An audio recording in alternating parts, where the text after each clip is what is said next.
Morning, ladies and gentlemen. My name's Clifford Stone. I was a Sergeant First Class, United States Army. I had a secret clearance with nuclear surety. I could get the clearance that I needed to do whatever it was that was necessary for me to do at the time on special operations when I was called in on those. What I'm referring to here is that I was involved in situations where we actually did recoveries of crashed saucers, for lack of a better term, debris thereof. There were bodies that were involved with some of these crashes, also some were alive. While we were doing all this, we were telling the American public there was nothing to it. We were telling the world there was nothing to it. I'd like to go into detail on some of the cases about the nuts and bolts cases right here, but I will be available if you have any questions concerning my involvement in this.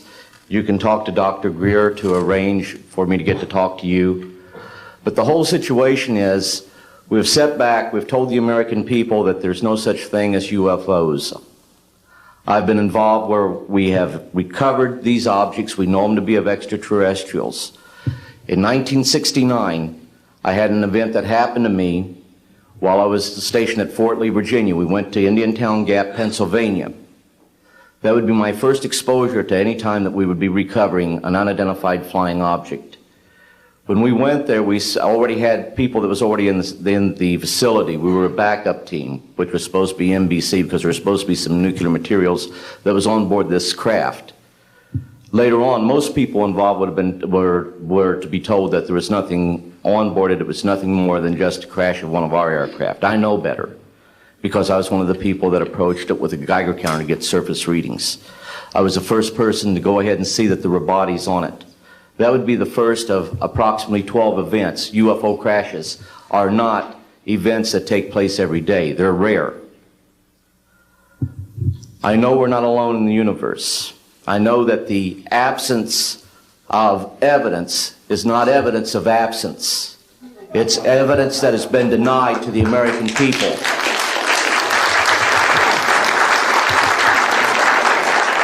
I stand before you today in my almighty God, and I tell you this. If Congress calls me in and says, will you testify in detail what you know, I stand here today prepared and ready to do just that. Governments must never lie to the people for no reason. Thank you. So I think my question is actually to Clifford Stone. You said that you had seen aliens on a craft that had crashed. I wondered if you could describe what they looked like. I could, but it would probably take a whole lot of time. The reason I state that, when I got out in 1989, we had cataloged 57 different species.